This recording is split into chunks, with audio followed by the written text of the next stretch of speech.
사실은 이 이사야서 43장 특별히 6절, 그러니까 8절 이하의 말씀은 일종의 법정 다툼 같은 그런 분위기입니다. 그러니까 하나님과 우상을 숭배하는 이 우상과 단판 대결을 하는 것입니다. 그래서 하나님이 우상들에게 요청합니다. 만약에 우상 숭배자들에게 그들은 눈이 있어도 보지 못하고 귀가 있어도 듣지 못하 그런 우상의 모습과 그 백성이 하나님의 말씀을 들으려고 하지 않는 것을 이렇게 연결하면서 이 우상의 무능력과 생명 없음을 드러내 보여주십니다.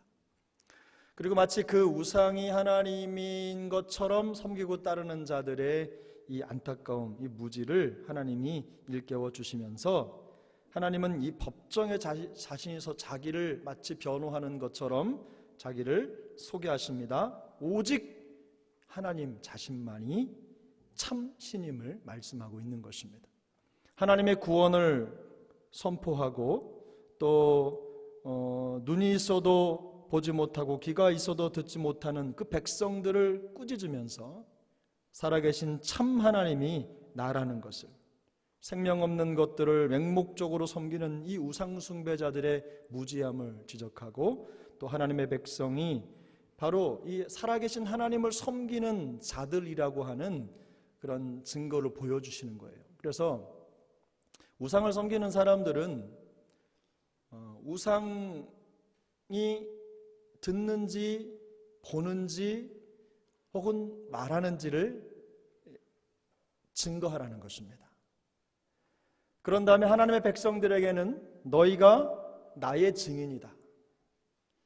내가 너희와 함께하고 너희를 인도하고 너희에게 말하고 또 너희를 보호하고 너희에게 은혜를 베풀고 너희에게 사랑을 준 나를 증거할 증인으로 내가 너희를 불러 세웠다. 이 이야기를 하는 것입니다. 사랑하는 여러분,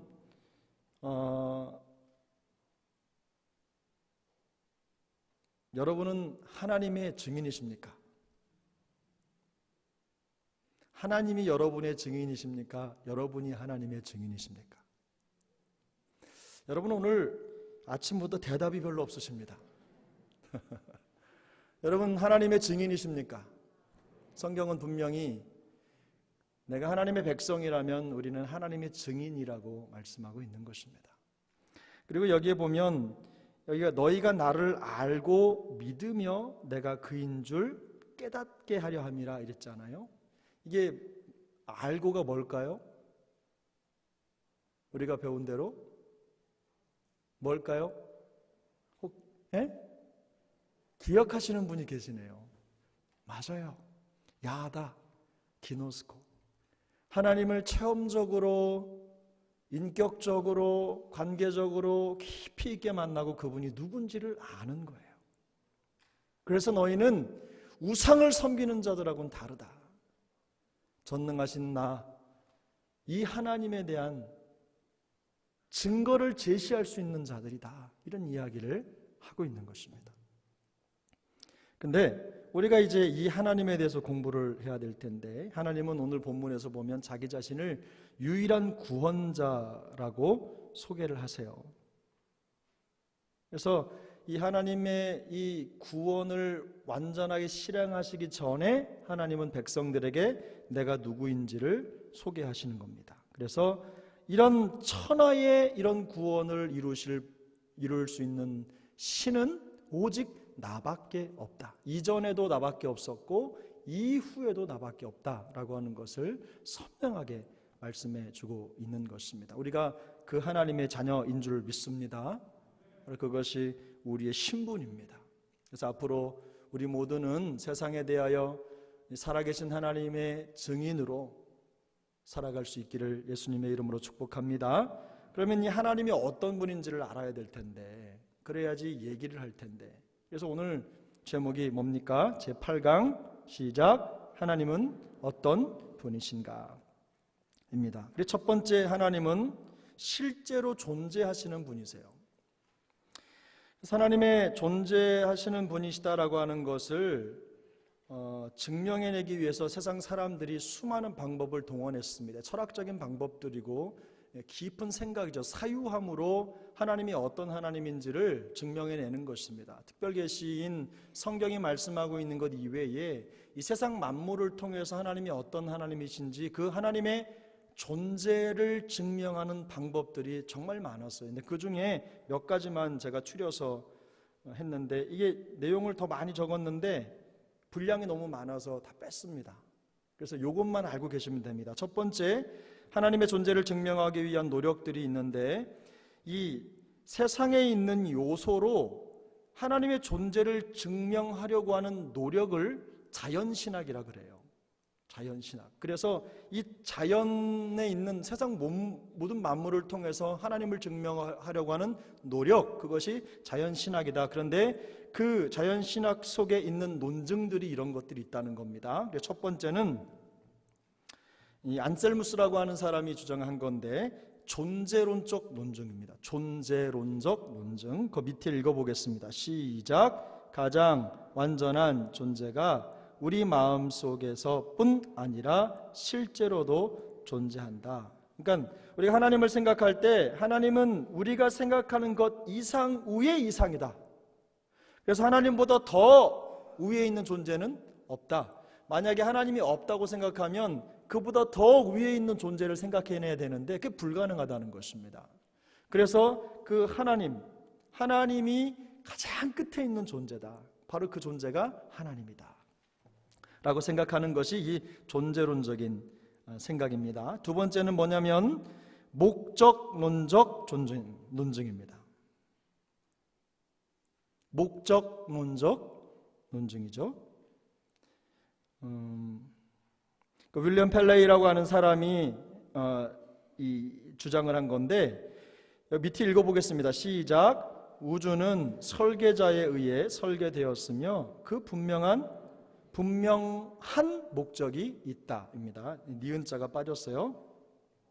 왜 그러냐면 세상의 모든 것들은 설계도가 있고 그 설계도가 있다는 것은 그것의 목적이 있다는 겁니다. 근데 예를 들면 이 사람은 이렇게 설명을 해요. 테이블 밑에 이렇게 시계가 하나 떨어졌는데 이 시계를 바라보면서 사람들은 모든 게 진화론자들은 우연히 만들어졌다고 하거든요. 우연히. 그러면 이 떨어진 시계가 자연적으로 비바람을 맞고 또 막 무슨 화학 현상이 생기고 해가지고 어느 날 갑자기 보니까 시계가 생겼다 이렇게 말하는 것보다 이 시계를 만드는 시계공이 이 시계를 설계하고 만들었다고 말하는 것이 훨씬 더 합리적이라는 것입니다. 여러분 그렇죠? 그렇죠? 여러분 아무도 안 믿으시죠? 이거 그냥 이렇게 있는데 이게 긴 시간 동안 우연히 어떻게 하다 보니까 마이너스 요소 플러스 요소가 막 왔다 갔다 막 이렇게 해가지고 하다 보니까 뚝딱 이게 어느 순간에 생긴 거예요. 이거보다 이거를 설계하고 만든 사람이 있다. 존재가 있다. 이 지구도 마찬가지라는 거죠. 어느 순간 뚝딱 해가지고 만든 게 아니라 이 우주를 만든 존재가 있다. 그게 누구라고요? 하나님이다. 이게 목적론적인 논증입니다. 세 번째는 우주론적인 논증입니다. 이 토마스 아퀴나스라고 하는 기독교 철학자죠. 그러니까 이건 뭐냐면 밑에 한번 읽어볼게요. 우주론적 논증 시작. 세상의 존재를 설명하기 위해서는 무한하고 초월적인 신이 존재해야 된다. 모든 것이 이 세상에 있으면 이것을 있게 한 원인이 있다는 거예요. 이것을 있게 한 원인. 그럼 도대체 이 세상을 있게 한 원인이 뭐냐? 바로 그 원인이 제 첫 번째 원인이 누구냐? 하나님이시다. 이렇게 말하는 것입니다. 자, 네 번째부터는 그렇게 여러분 신경 안 쓰셔도 되는데 칸트라고 하는 사람도 철학자죠. 도덕적 논증인데 사람들이 양심이 옳고 그름을 말해주고 있는 것을 보면 하나님이 존재하신다는 거예요. 그러니까 하나님이라고 하는 존재는 인간들이 가지고 있는 도덕적 삶의 절대 기준이라는 겁니다. 그러니까 사람은 사람의 절대적 기준이 될 수가 없어요. 우리가 인간이 만들어 놓은 법들은 그 나라의 문화의 상황에 따라 다 다를 뿐인 거지 우리의 절대 기준이 될 수가 없는 거예요. 절대 기준은 오로지 누굽니까? 하나님이시다. 그렇게 해서 하나님의 존재를 논증을 했고, 또 하나는 정신적인 논증이에요. 이 땅에 있는 모든 물질적인 것으로는, 유물론적인 것으로는 정신세계를 설명할 수가 없다. 그래서 이 정신을 설명하려면 초정신이 있어야 되는데 그게 누구냐면 어렵죠? 하나님이시다. 아셨죠? 여러분 대단하세요. 자, 다음 6번 예언적 논증입니다. 이 예언적 논증이라고 하는 것은 우리가 제일 이제 구미가 당기는 것일 텐데, 예수님이 오시기 수세기 전부터 성경을 통해서 예수님이 오신다고 말씀하신 것이 그대로 성취가 됐다. 그걸 보니까 하나님이 존재하는 줄 알겠다.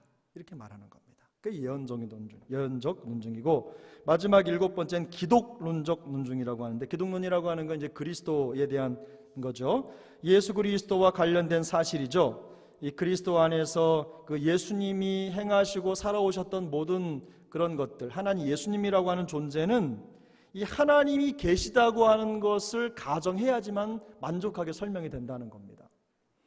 그 하나님이라고 하는 존재를 인정하지 않으면 예수님을 설명할 수가 없다는 거예요. 그래서 하나님은 존재한다. 이렇게 말하는 논증입니다. 자, 한번 읽어보겠습니다. 1번 세상에 있는 요소로 하나님의 존재를 증명하는 게 뭐라고요? 자연, 신학이라고 했고, 자, 그 방법으로 시작. 1번, 2번, 3번, 4번, 5번, 6번, 7번.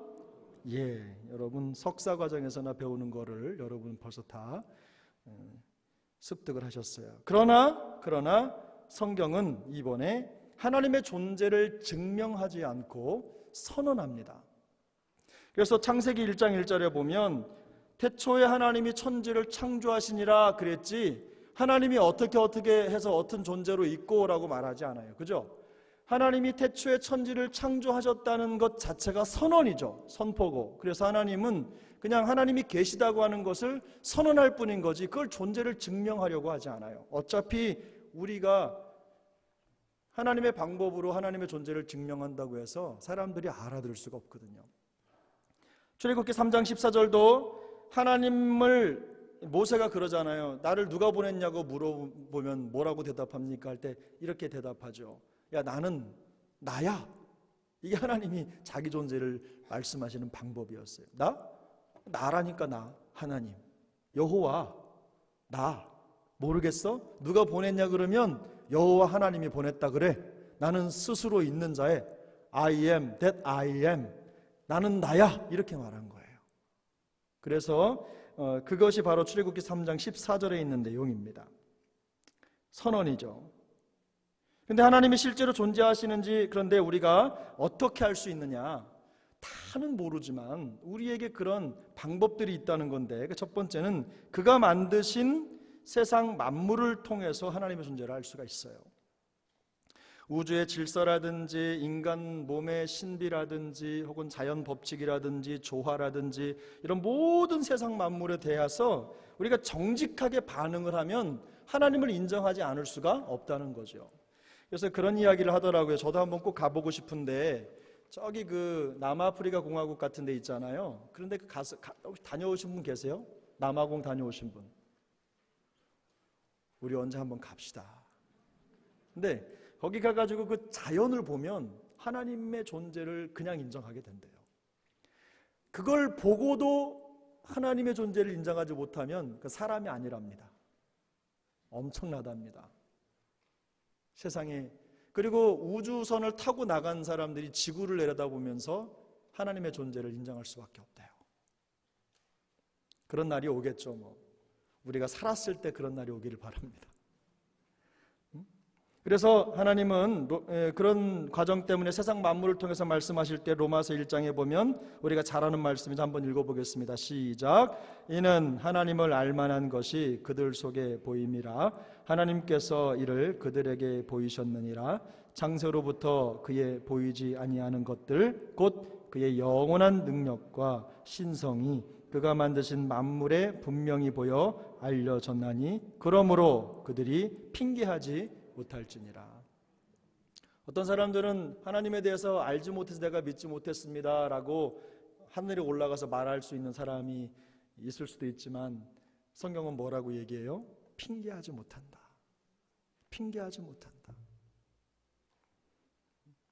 두 번째, 인류의 역사 흐름 속에서 하나님의 존재를 발견할 수가 있다.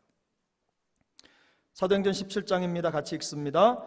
인류의 모든 족속을 한 혈통으로 만드사 온 땅에 살게 하시고 그들의 연대를 정하시며 거주의 경계를 한정하셨으니 이는 사람으로 혹 하나님을 더듬어 찾아 발견하게 하려 하심이로되 그는 우리 각 사람에게서 멀리 계시지 아니하도다.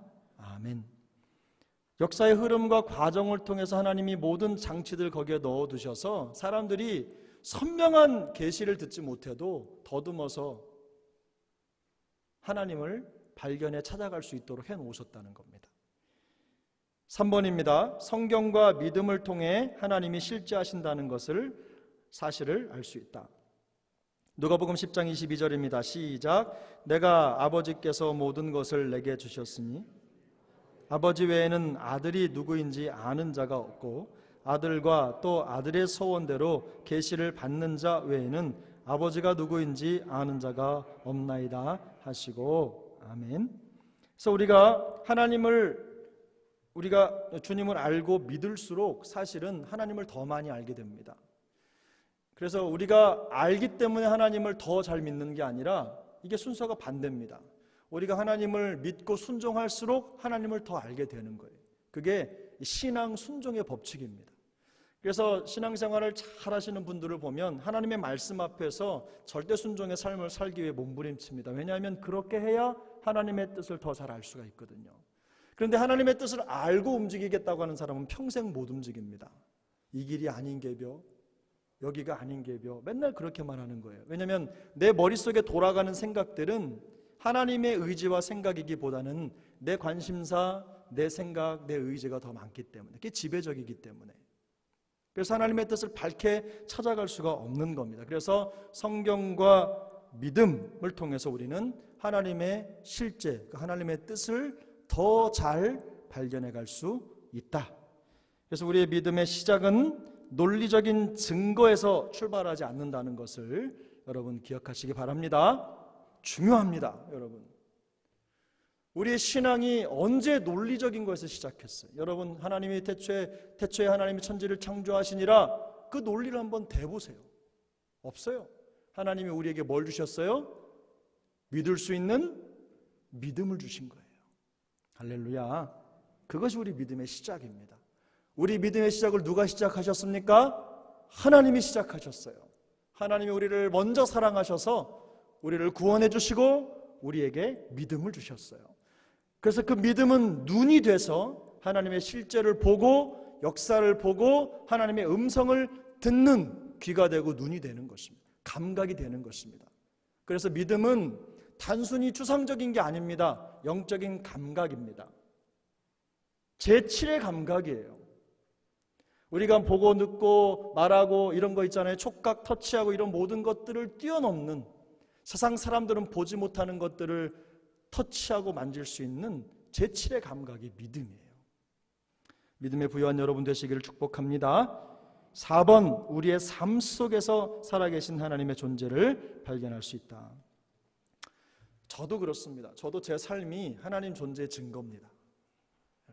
그래서 여러분도 우리의 삶이 뭐 특별한 어떤 변화가 있어서가 아니라 나 같은 존재를, 나 같은 이런 사람을 하나님의 일을 위해서 써주시고 여기에 세우셨다는 것 자체가 하나님 살아계시다는 증거입니다. 할렐루야. 두 번째, 하나님은 말씀하시는 분이시다.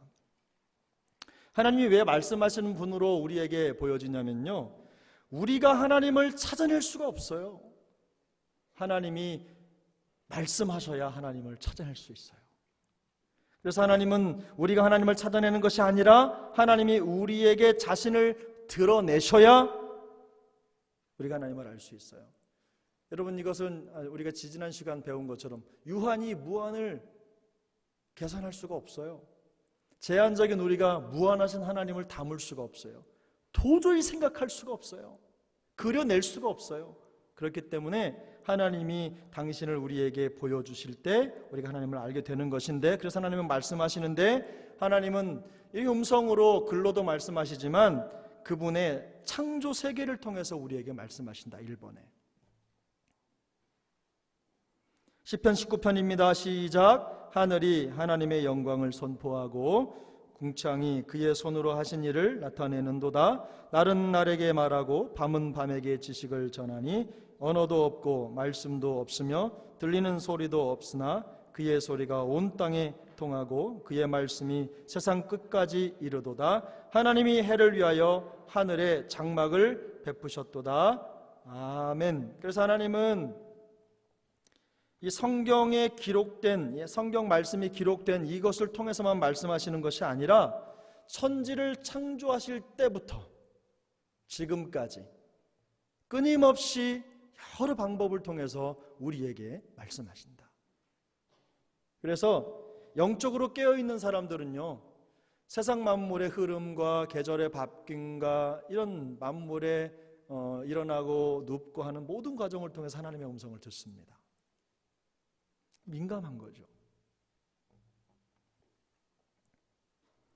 끊임없이 하나님은 말씀하시니까요. 2번, 하나님은 말씀을 통해서 자신을 알리시죠.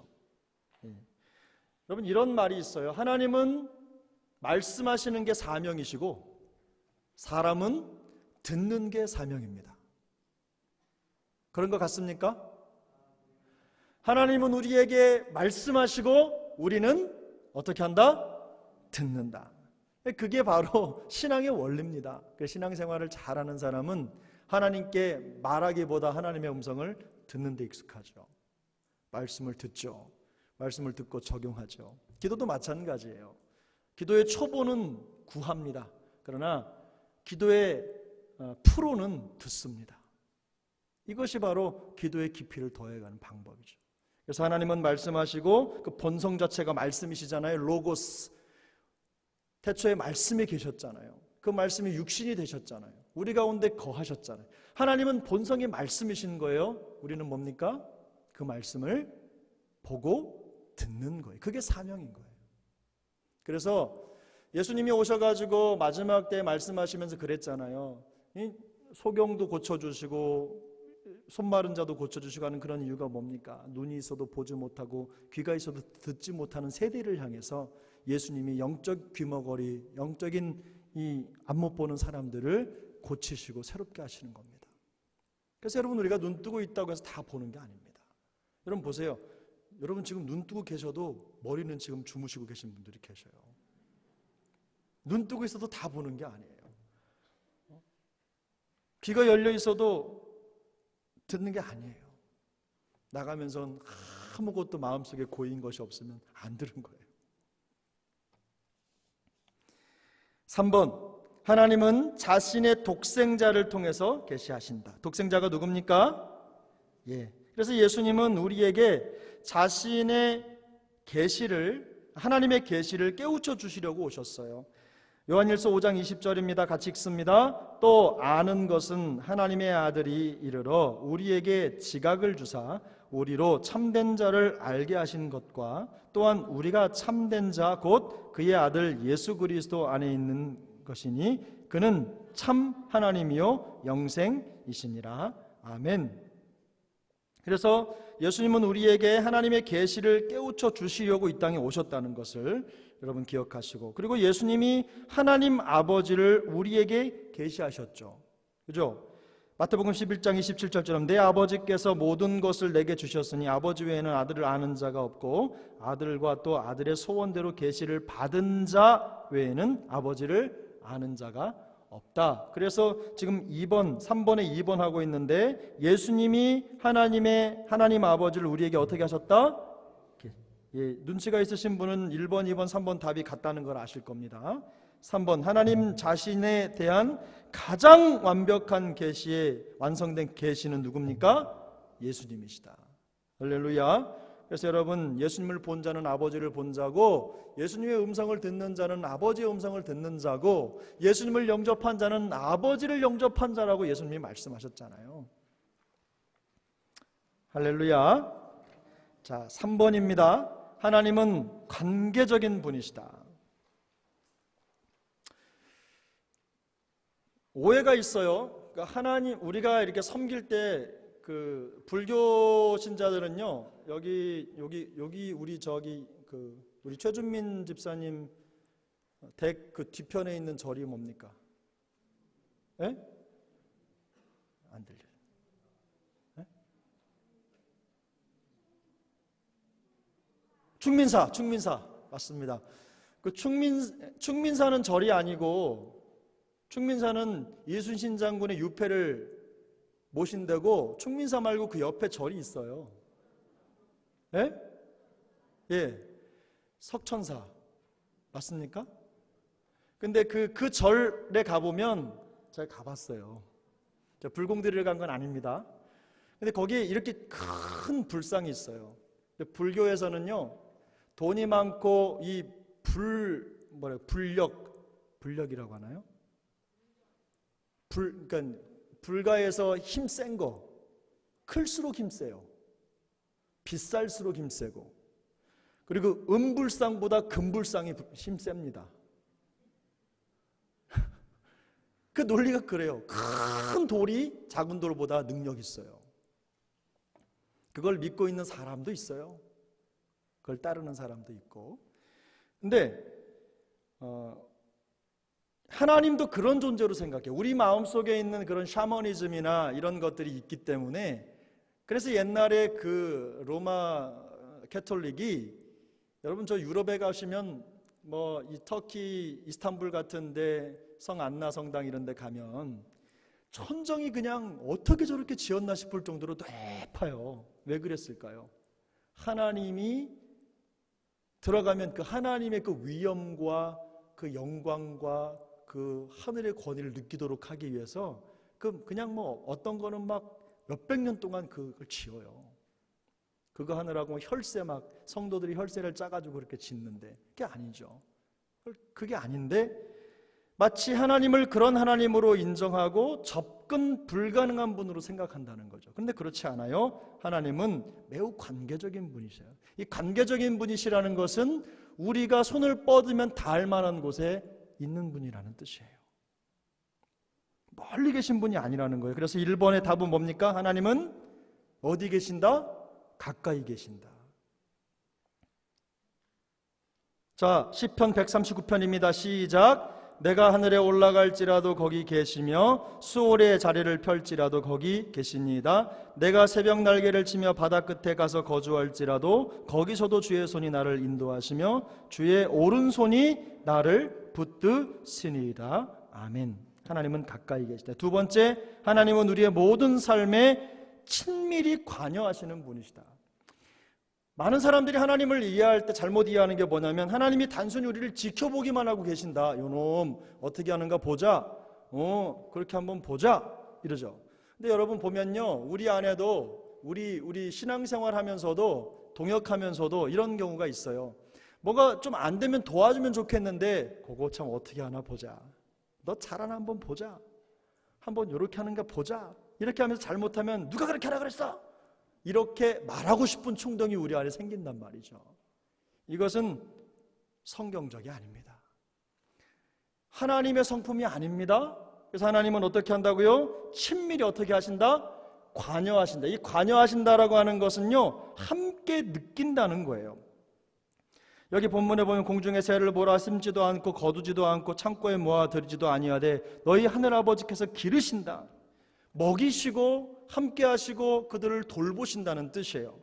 그래서 여기 마태복음 9장 36절에는요, 예수님께서 이 세상 무리를 보시면서 불쌍히 여기셨다. 왜 불쌍히 여기셨어요? 목자 없는 양같이 어떻게 하는? 유리하는 사람들을 보면서 하나님이, 예수님이 어떻게 했다고요? 불쌍히 여기셨다 그랬어요. 지켜보시는 분이 아니에요. 근데 이 불쌍히 여기셨다는 말이 헬라 말로 스프랑클리조마이라는 말이에요. 근데 이 스프랑클리조마이의 어원이 어디서 왔냐면 스프랑크나라고 하는 이 내장기관이라는 말에서 출발을 했어요. 근데 주님께서 우리의 아픔과 고통을 보시면서 그것을 불쌍히 여기셨다는 것은 그냥 지켜만 보고 계신 게 아니라 그들의 아픔을 어떻게 해요? 채울. 어떻게 더 쉽게? 자기 것으로 받아들인 거예요. 그래서 어떤 사람은 그래요. 이 스프랑클리조마이가 창자가 끊어지고 비틀어질 것 같은 고통을 느꼈다는 거예요. 정말 거기에 마음이 쏟아지는 거예요. 밥 먹고 체하기만 해도 여기가 막 아프잖아요. 침도 못 삼킬 것 같고. 제가 그냥 며칠 동안 체해가지고 이게 안 내려가서. 그런데 밥은 먹어야 되겠고 또 체하고 밥 먹고 또 체하고 바보 같아요, 그죠? 근데 그렇게도 막 속이 아프잖아요. 그런데 어떤 상처받고 힘든 일을 당하면은 그게 막 가슴 앞에 들어오면 가슴이 막 이렇게 아파요. 여러분 그런 경험이 있으세요? 그런 것처럼 예수님이 우리의 이 연약하고 고생하여 기진하고 목자 없는 양 같은 우리 인생을 바라보시면서 그렇게 그 고통을 끌어안고 결국 이 단어는 어디까지 연결되냐면 십자가까지 연결되는 거예요. 예수님이 십자가로 우리의 삶에 깊이 관여하시잖아요. 그런 하나님이시다. 세 번째, 하나님은 모든 사람을 용서하시기를 기다리신다. 사람들은 그래요, 하나님이 죄인들을 벌하신다 라고 생각할지 모르겠지만 물론 심판하시죠. 그러나 죄인들을 용서하시는 걸 더 기뻐하시는 분이세요. 하나님이 그 아들을 세상에 보내신 것은 세상을 심판하려 하심이 아니라 그로 말미암아 어떻게 해요? 세상을 구원하려 하심이라. 그리고 4번, 하나님이 악을 허용하시고 인내하시는 이유는 더 많은 사람들을 구원하시기 위함이다. 하나님이 악을 해결할 수 없어서 그런 게 아닙니다. 관심이 없는 것도 아닙니다. 그저 잃어버린 영혼 한 영혼이라도 더 오라고 기다리고 계신 거예요. 눈이 다 문드러져서 렘브란트가 그린 그 기다리는 아버지의 그림이 있잖아요. 아들을 끌어안고 눈이 다 물러가지고 얼마나 눈물을 흘렸는지. 그런 것처럼 하나님은, 주님은 우리를 기다리시는 분이시다. 결론적으로 자 1번 읽겠습니다. 시작.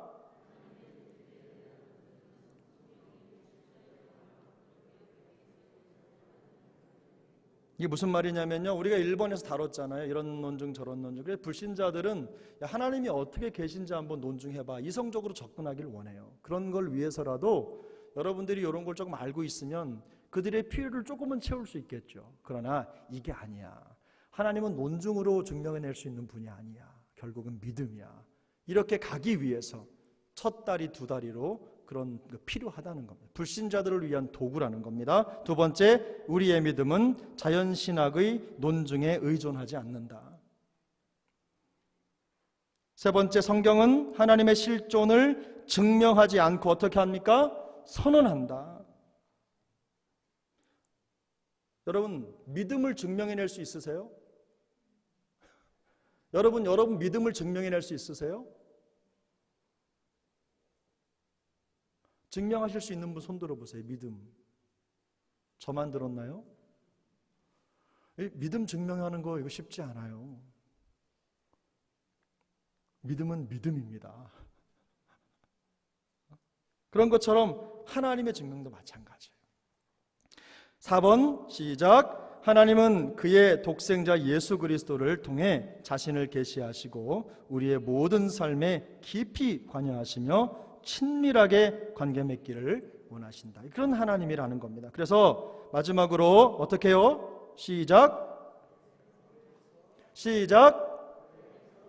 그래서 어떻게 할 것이냐? 어떻게 해야 되느냐? 재미없어요, 여러분. 자, 그럼 여러분이 그래 사 이렇게 해줘야지 재미있는데. 한 번 더 할까요? 시작. 예, 성령님이 도우심을 기도해야 된다. 성령님이 아니라 성령님의 도우심을 기도해야 한다. 왜냐하면 하나님의 실존에 대한 확신은 성령의 역사에 의존하기 때문에 그런 거예요. 그러나 성령은 우리가 이용할 수 있는 자연적 증거와 논증도 하나님의 존재를 증명하는 것에 사용하기를 원하세요. 그래서 공부도 해야 됩니다. 알아야 됩니다. 단지 믿음으로만, 단지 성령의 역사로만 의뢰하지 말고, 그거 중요하지만, 그렇게 알 수 있지만, 그러나 불신자들을 위해서 우리가 준비할 필요가 있다는 겁니다. 두 번째, 성경을 주의 깊게 읽고 어떻게 해야 된다? 묵상해야 한다. 왜냐하면 성경을 통해 하나님의 위엄과 위대하심, 아름다움과 능력과 거룩함과 은혜를 잠시나마 들여다볼 수 있기 때문이다.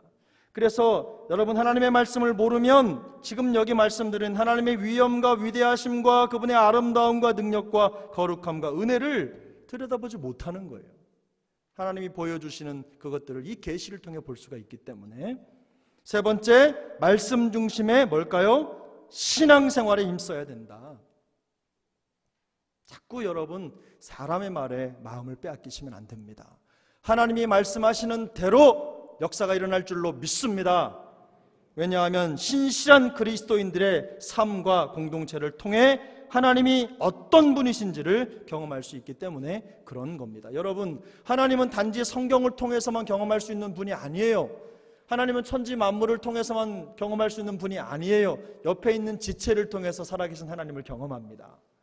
그래서 옆에 있는 지체와 함께 합력하여 선을 이루는 것이 얼마나 귀한지 몰라요. 한 번 더 인사하겠습니다. 사랑합니다. 예, 사랑합니다. 하나님의 사랑과 하나님의 실제가 경험되는 우리 세종한교회가 될 수 있기를 예수님의 이름으로 축복합니다. 기도하겠습니다.